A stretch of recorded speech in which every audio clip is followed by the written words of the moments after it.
하나님 말씀은 구약성경 신명기 24장 16절입니다. 우리 같이 한 목소리로 함께 읽겠습니다.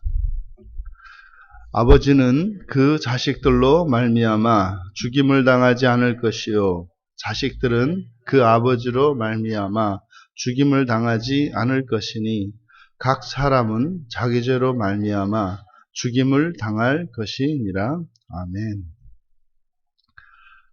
죄와 은혜의 전가라는 제목으로 설교하려고 합니다. 아버지는 그 자식들로 말미암아 또 자식들은 그 아버지로 말미암아 죽임을 당하지 않을 것이다. 그러니까 여기서 죽임을 당한다고 하는 것은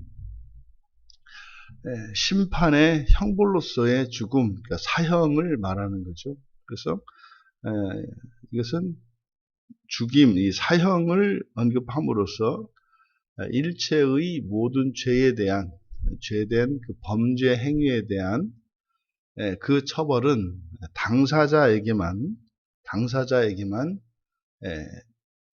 그 처벌이 미칠 것을 말씀하고 있는 겁니다.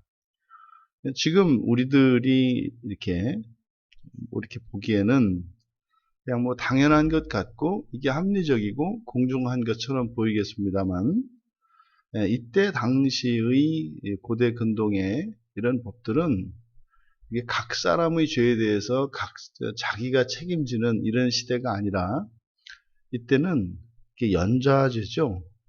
그래서 한 사람이 범죄하게 되면 그것으로 인해서 가족 전체가 처벌을 받게 되는 그런 시대였습니다. 그래서 이때는 연대 처형법이 일반적이었어요. 그러니까 예를 들어서 자식이 이렇게 죽을 죄를 졌다. 그러면 그것에 대해서 가족에게 연대 책임을 묻습니다. 또 아버지가 또 무슨 큰 범죄를 저질렀다. 그럼 가족들 전체가 노비가 된다든지 이렇게 좀 사형은 면할지라도 이렇게 어쨌든 모든 가족이 연대 책임을 지는 이것이 당시의 상황이었습니다. 실제로 우리나라도 이 연좌제가 폐지된 게 그렇게 오래되지 않습니다. 과거에는 부모나 조상들의 어떤 범죄가 있으면 그 자녀들, 범죄자의 자녀들의 경우에는 공무원이나 또 일반 기업체의 좋은 회사에는 들어갈 수가 없었죠. 신원조회를 해서 그 부모나 조상들 직계 가족 가운데 어떤 범죄자나 전과자가 나오게 되면 이것이 면접을 볼 때 굉장히 당락을 결정하는 요소가 되곤 했습니다. 그러니까 이게 우리나라 한 40년, 40년 전이죠. 그때까지만 해도 존속되어 오던 법이 연좌제거든요. 그러니까 지금 이 시대에 이런 법이 있었다. 그러니까 이것은 사법제도의 역사로 보았을 때 굉장히 그러니까 성경에서 정하고 있는 이 하나님의 법은 일반 시민사회의 이런 상당히 성숙한 법 체계를 갖고 있음을 우리가 이제 알 수 있습니다. 그러니까 이것이 이스라엘 자손 공동체가 당시의 다른 공동체와 구별되는 점입니다. 그러니까 이것은 굉장히 탁월한 법인 것이고 당시에 이때 시대 정신을 능가하는 그런 것입니다. 그러니까 오늘날 우리들의 법 체계와 이 현대의 사법 체계와 같을 정도의 그런 아주 수준 높은 법인 거죠. 그런데 우리들이 그냥 각 사람이 자기 죄로 말미암아 자기가 죽임을 당한다라고 하는 이 평범한 법이 실제의 이 사법제도의 역사를 살펴보면 이것이 깜짝 놀랄 만한 법이다.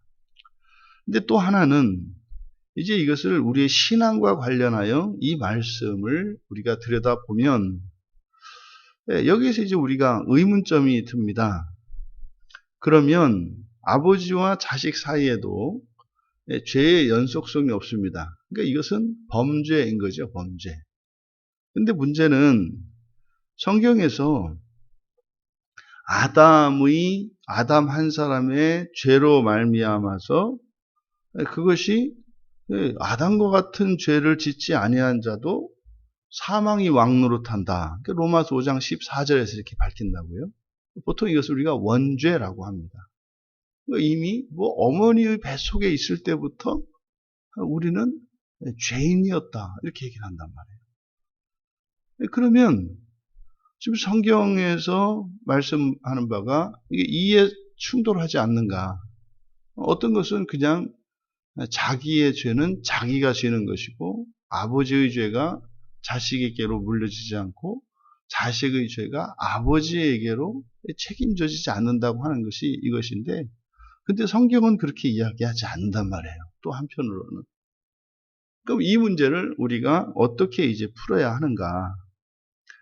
이것은 그러니까 죄가 그래서 이제 설교의 제목을 죄와 은혜의 전가라고 했는데, 이것이 굉장히 중요한 문제고 반드시 성경적으로 이해되고 이것이 해결되어야 하는 문제입니다. 그러면 먼저 죄와 이렇게 벌을 받지 않게 되는 은혜죠. 대속의 은혜인데, 이 죄와 은혜라고 하는 것은 성경에서 전가성이 있어요. 요즘에 이 코로나19가 지금 난리를 치는 것처럼 코로나19는 저리 가라예요. 코로나19는 이제 백신이 이제 나오고 항체가 생기고 이렇게 하면 끝나지 않습니까? 그리고 바이러스는 어차피 박멸되게 되어 있습니다. 많은 생명이 좀 잃고 이렇게 하는 일이 있습니다만 바이러스는 또 우리 몸 자체에서 극복하게 되어 있습니다. 하나님께서 그렇게 만드셨기 때문에 사람은 반드시 바이러스를 이기게 되어 있습니다. 그런데 이 죄는 안 그래요. 이 죄는 무시무시할 정도로 이게 전파가 되는데, 그냥 한 사람으로부터 지금 전 인류로 쉬지 않고 이 죄가 전가되고 있거든요. 전염되는 거죠. 그러니까 이 죄가 이런 전염성이 막강합니다. 그래서 보통 아담으로부터 전가되는 죄를 우리가 원죄다 이렇게 얘기를 하죠. 그래서 이제 그 결과 어떤 일이 일어나느냐? 우리들이 이제 스스로 범죄하게 됩니다. 이것을 이제 자범죄라고 하죠. 또는 고범죄라고도 합니다. 그래서 죄를 원죄와 자범죄 이렇게 나눕니다. 원죄라고 하는 것은 나의 어떤 의도나 행위와 상관없이 죄를 지을 수밖에 없는 완전한 범죄 가능성을 타고나는 것, 이것을 원죄라고 합니다. 그러니까 이것은 무조건 도덕적으로 그리고 법적으로 범죄를 저지르고 이렇게 악행을 저지른다 이런 의미가 아니라 결핍이 있다는 뜻이에요. 결핍이 있어서 때로는 사람들의 것을 뺏게 될 것이고 때로는 사람들을 미워하게 될 것이고 이런 것을 말하는 겁니다. 그러면 이 원죄라고 하는 것과 자범죄라고 하는 것이 있는데, 오늘 본문 말씀에 의하면 원죄로 인해서는 심판을 받는다 안 받는다? 안 받는다는 거예요. 왜요? 각 사람은 자기 죄라고 하는 것은 이제 자범죄입니다. 자기가 범한 죄에 대해서만 심판을 받고 그것으로 인하여 처벌을 받는다는 것이기 때문에 우리가 원죄와 자범죄로 구분합니다만 원죄에 대해서는 우리가 심판을 받는 것이 아니다. 자범죄로 인해서만 심판을 당한다. 그러니까 자범죄로 인해서, 다시 말해서 우리가 범죄를 저지를 때 거기에는 우리가 범한 자범죄뿐만 아니라 거기에는 원죄까지도 얹혀 있는 거죠. 그렇다고 해서 그것을 이중적으로 벌을 받는 건 아니다 이 말이에요. 그러니까 이 원죄라고 하는 이것은 자범죄의 원인이 되는 것인데, 우리가 만약에 범죄하지 않는다면 우리의 원죄가 문제가 될 것이 없는 거죠. 그러면 우리가 실제로 범죄하지 않을 수 있느냐? 없죠. 예, 없습니다. 그러니까 결국 모든 사람은 살면서 자범죄를 저지를 수밖에 없어요. 이제 원죄로 인한 거죠. 그래서 원죄로 인해서는 하나님이 심판하지 않으시기 때문에 원죄에 대해서 우리가 부당하다고 하나님께 이야기할 수가 없는 거예요. 하지만 근본적으로 이 원죄의 문제가 해결되지 않으면 절대적인 범죄 가능성 100%죠. 100%의 범죄 가능성을 가지고 태어나기 때문에 원죄 아래에 있는 사람들에게는 이 자범죄는 이건 불가피한 것입니다. 그러니까 이게 좀 찜찜하단 말이에요. 그러니까 범죄에 대해서 내가 책임을 지는 거니까 문제가 없는데 내가 태어나기를 죄를 짓지 않을 수 없도록 태어났다고 하니 그럼 창조주 하나님에게 책임이 있지 않은가? 왜냐하면 하나님은 전능하시니까. 전능하시니까. 그러니까 모든 사람이 아담과 동일 조건으로 태어나서 범죄하지 않을 수도 있어야 하는데 근데 아담은 사실은 범죄하지 않을 수 있었거든요. 근데 우리는 범죄하지 않을 수 없도록 태어났거든요. 그러니까 아담의 출생과 우리의 출생을 비교해 보면은 부당하고 불공평한 것처럼 우리에게 생각이 된다 이 말이에요. 그래서 하나님께서는 공평하도록 우리를 믿어주시고 복음을 우리에게 주셔서 우리로 하여금 죄를 짓지 않을 수 있도록 해주십니다.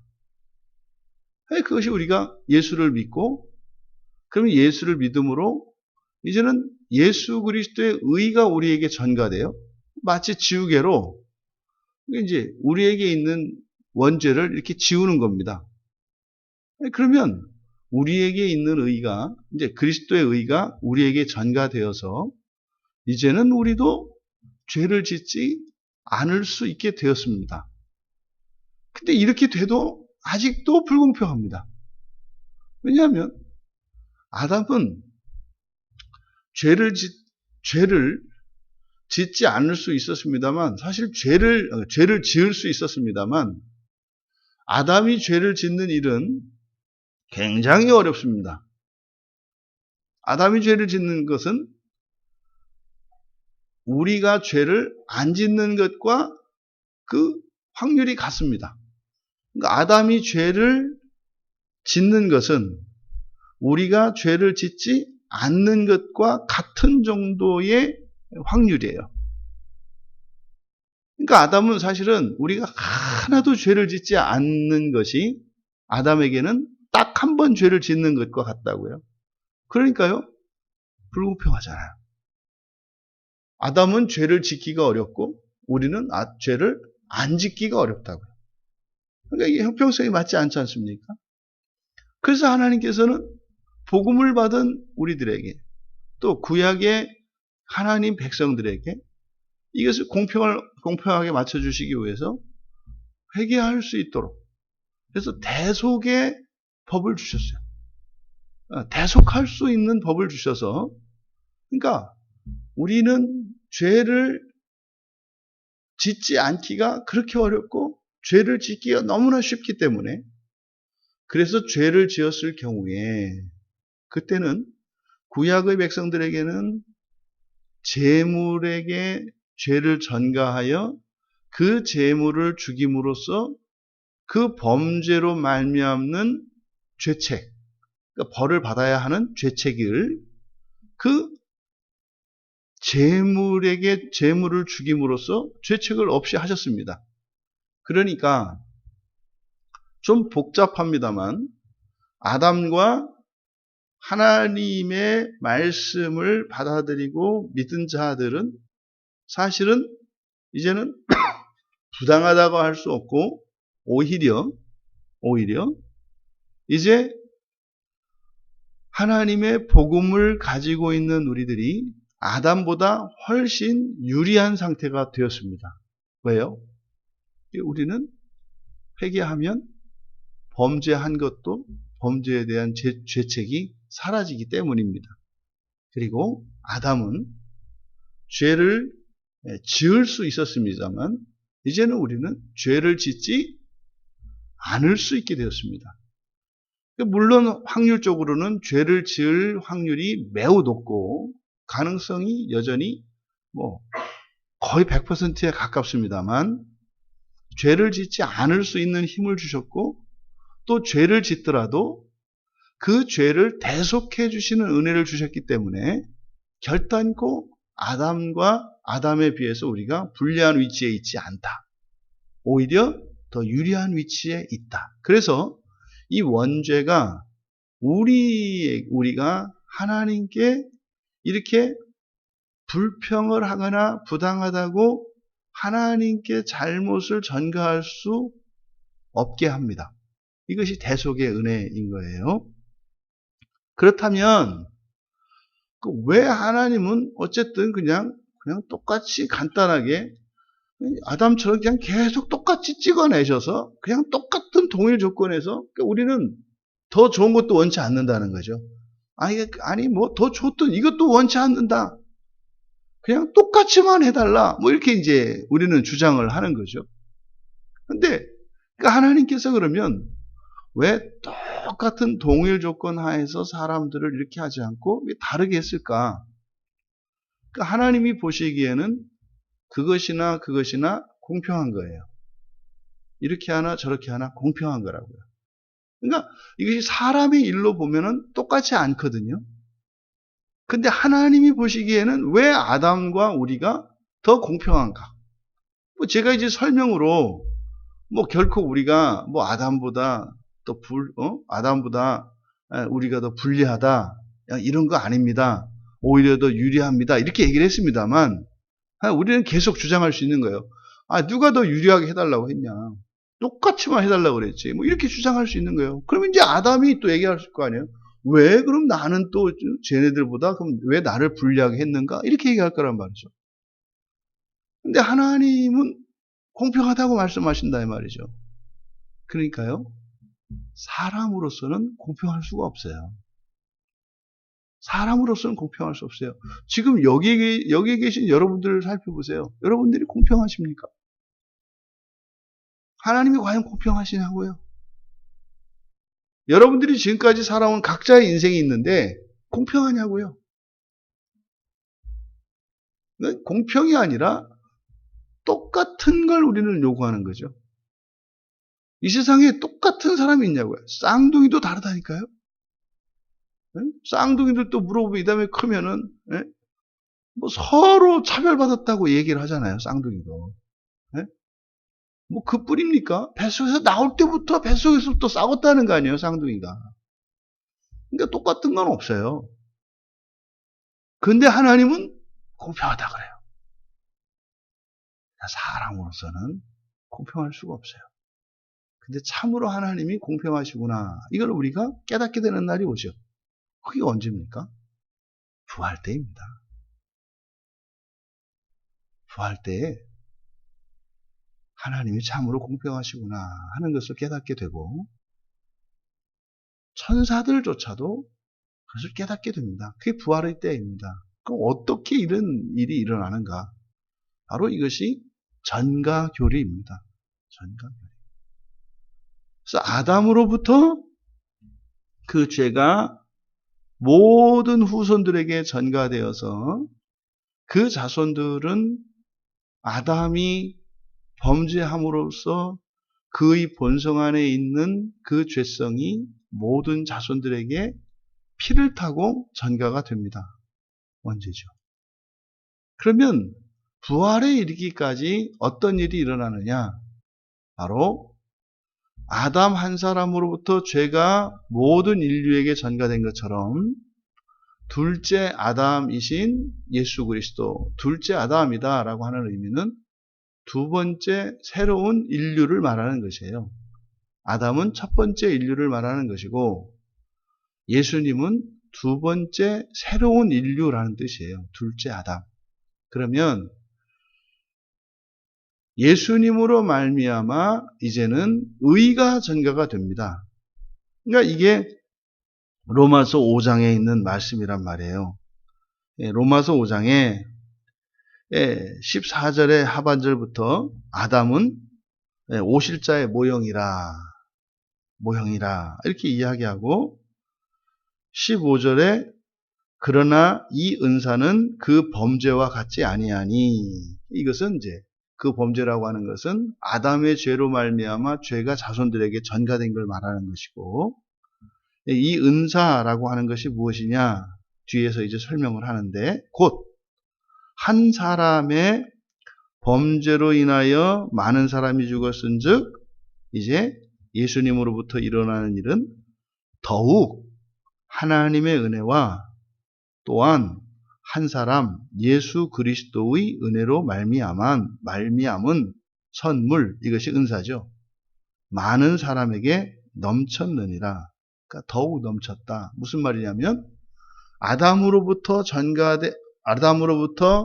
이 죄가 전가될 때 넘쳐요. 모든 인류에게.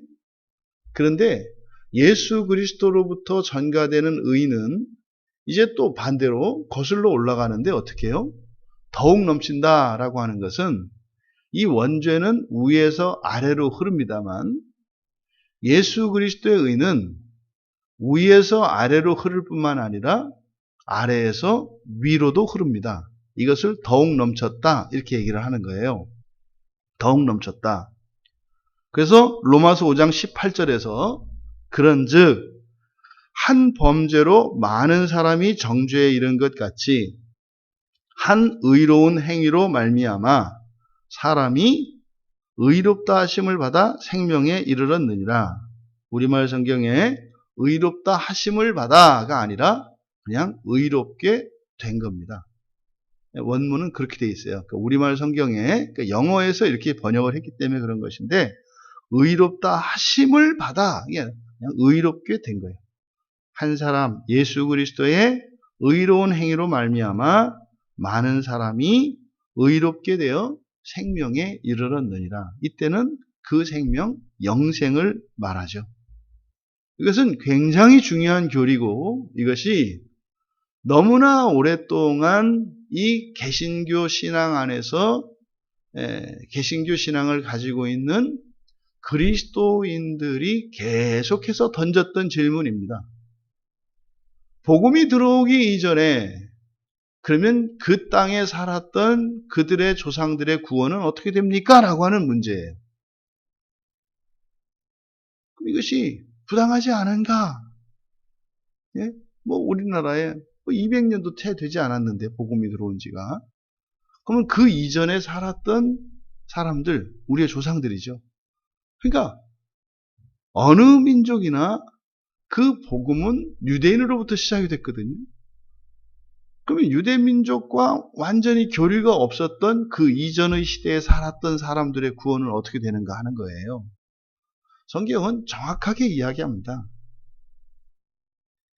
예수님께서 오시는 때가 성경에 모든 민족에게 복음이 전해질 때라고 해요. 모든 민족에게 복음이 전해질 때. 이것은 여러분 동시대적으로만 생각하시면 안 되고, 그러니까 모든 민족에게 복음이 전해졌다라고 하는 것은 바꾸고 말하면 모든 민족에게 구원의 기회가 제공될 때까지 예수님은 오시지 않으세요. 모든 민족, 이것은 변함이 없습니다. 그러니까 숫자에 상관없이 모든 민족에게 복음은 전해집니다. 그러면 그 민족에게, 그 민족 가운데 맨 처음 복음을 받아들인 그 한 사람을 통해서 그 민족에게 구원이 임합니다. 왜요? 그 한 사람을 통해서 그리스도의 의가 전가가 되거든요. 그런데 그 민족의 모든 사람은 아닙니다. 하지만 그 민족에게는 분명히 한 사람이 예수를 믿음으로 그리스도의 의가 전가되어서 그들의 그 민족의 시조에 이르기까지 그리스도의 의가 전가가 되기 때문에 그 민족으로서는 반드시 구원에 이르게 되는 겁니다. 그러면 그리스도의 의를 전가받은 한 사람으로 말미암아 그러면 의가 전가되는 그 범위가 어디까지냐? 이제 성경에 의하면 1차적으로는 직계 조상이에요. 이게 이제 로마서 5장에서 우리가 알 수 있는 내용이에요. 한 사람으로 말미암아 직계 조상에게까지 의가 전가가 됩니다. 뭐 직계 조상은 누구겠어요? 자기의 부모님, 그리고 할아버지, 할머니, 증조 할아버지, 할머니. 그러니까요, 사촌, 육촌, 팔촌, 십촌, 여기는 영향을 미치지 않아요. 또 두 번째로, 직계 조상으로 또 직계 자손으로 흘러간다. 그리고 현재 우리의 가족입니다. 왜냐하면 사도행전 16장 31절에서 말씀하는 주 예수 그리스도를 믿었을 때 너와 내 집 이렇게 되었을 때 너와 내 집이라고 하는 이것이 가문의 의미도 있겠습니다만 또한 한 부모에게서 태어난 자녀들이에요. 한 부모에게서 태어난 자녀들. 그러면 여러분들이 이제 결혼을 해서 가정을 이루었다면 뭐 이제 그런 경우가 있죠. 내가 크리스찬인데 내가 예수님을 믿는데 내가 신앙생활을 하고 있는데 내 자녀들이 예수를 믿지 않아요. 이게 좀 이제 복잡한 문제가 됩니다만 하지만 성경에서 분명히 가르침은 그들에게는 돌아올 기회가 있어요. 그 복음으로 말미암아서. 그러면은 어떻게 됩니까? 그렇다면 의가 뭐 동시대 그러면 내 형제 자매들에게 의가 전가가 된다는 것인데 그러니까 부모의 아들 딸들 모두에게 전가가 된다는 것인데 그러면 그 뒤로 다 그리스도의 의가 전가가 된다는 말입니까? 예, 성경에는 그렇게 되어 있습니다. 불만이십니까? 꼭 박수치고 환호해야 될 일 아니에요? 근데 싫어요. 싫다고요. 싫어해요. 그 말이 되냐? 한 사람이 예수를 믿었는데 그게 어떻게 직계 조상이든 그리고 자손 대대로 그 신앙이 전수된다는 게 그 말이 되냐? 뭐 이렇게 얘기한다고요. 여러분들은 어떠세요? 제가 역으로 물어볼까요? 이스라엘 자손은 순종한 자만 이스라엘 자손입니까? 아니면 불순종한 자도 이스라엘 자손입니까? 불순종해도 이스라엘 자손이에요. 불순종해도 자손이에요. 그럼 바뀌는 게 아니에요. 그리스도 의도 이와 같습니다. 그럼 또 질문할 수 있죠. 그래도 자식이라 해도 다 똑같은 것이 아니라 가인은 미워하고 아벨은 사랑하셨고 똑같은 자식이 아니라 하나님도 사랑하셨지 않습니까? 예, 분명히 더 사랑하시는 자가 있어요. 근데 더 사랑하시는 자라고 하는 것은 이렇게 운명적으로 태어나는 것이 아니라 각자가 더 사랑받는 자가 될 수 있어요. 그게 누구예요? 순종하는 자입니다. 하나님 뜻을 따라가기를 원하면 돼요. 그러니까 모든 사람이 더 사랑받는 자가 될 수 있어요. 이게 뭐예요? 예수를 믿고요. 성경을 믿고요. 그 말씀을 따라 그것을 소망으로 두고 그냥 살아가면 돼요. 이거 별거 아니에요. 특별한 자격을 요구하는 게 아니에요. 분명한 길이 제시되어 있습니다. 근데 중요한 것은 왜 이것이 문제가 되냐면 그리스도의 의가 전가가 되면 지옥에 가지 않고 천국에 간다고 생각하고 있기 때문이에요. 여러분, 오늘 성경에서 원죄로 인해서는 죽임을 당하지 않을 것이다. 그죠? 자기의 죄로 죽임을 당할 것이다. 마찬가지입니다. 그러면 벌을 받지 않는 그것은 자기의 행위로 말미암습니다. 그러니까 원죄로 인해서 심판을 받는 게 아니고 자기의 죄로 심판을 받는 것처럼 그리스도의 의가 전가되어서 우리가 심판을 받지 않는 것이 아니라 우리의 행위로 심판을 받는다 이 말이에요. 그러면 원죄는 어떻게 됩니까? 그 부분은 우리가 판단할 수 없어요. 그런데 그 원죄의 부분까지도 하나님께서는 믿음으로 말미암아 전가되는 그리스도의 의로 인해 원죄에 대한 책임도 없게 하신다고 그랬어요. 그러면 시기적으로는 다르겠습니다만 예수님이 오시는 그때는 모든 민족에게 복음이 전해졌고 그 모든 민족에게 복음이 전해졌으면 그 이전에 살았던 사람들도 그때까지 살았던, 다시 말해 복음이 그 민족에게 전해졌을 때 그때 그 민족 가운데에서 복음을 누군가가 받아들임으로써 그들의 조상들의 원죄에 대한 죄책의 부분이 자손으로 말미암아 없어지죠. 다만 심판을 받는 것은 무엇이에요? 자기의 행위입니다. 그러니까 우리나라에 복음이 들어온 이후나 이전이나 우리들이 받는 심판은, 그러니까 예수를 믿고 살아간 우리나 예수를 믿지 않고 사셨던 우리들의 조상들이나 하나님 앞에서 받는 심판은 똑같아요. 무슨 심판이에요? 행위에 대한 심판이다 이 말이에요. 행위에 대한 심판. 믿음으로 인한 심판은 똑같이 내가 믿음으로 나의 조상들도 믿음으로 인한 심판은 받지 않는다 이 말이에요. 그것이 이제 로마서 2장에서 이야기를 하는 겁니다. 양심의 법에 따라라고 하는 것이 바로 그것이죠. 그래서 모든 인류는 하나님 앞에서 공평하게 됩니다. 복잡한 이 죄의 전가, 이 의의 전가, 이 죄와 은혜의 전가에 대한 교리를 이 새벽 시간에 무리가 되다시피 말씀을 드렸습니다만 그래도 구약 성경에서 바로 이 죄와 의의 이 전가에 대한 그 구약의 말씀이기 때문에 우리들이 새벽 시간에 이 은혜를 나누었습니다. 이것이 완전히 여러분들에게 이해되기는 좀 어려움이 있겠습니다만 여러분들은 결론적으로 결국은 뭐다? 잘 살자입니다. 잘 살자. 그리고요, 예수를 믿은 것이 나만의 일이 아니라 우리 가문의 일이고 우리 자손들의 일이구나. 그럼 여러분들이 예수를 잘 믿으면 그것이 여러분들의 조상들께 최고로 잘하는 것이요, 여러분의 자손들에게 최고의 유산을 물려주는 것임을 기억하시라는 겁니다.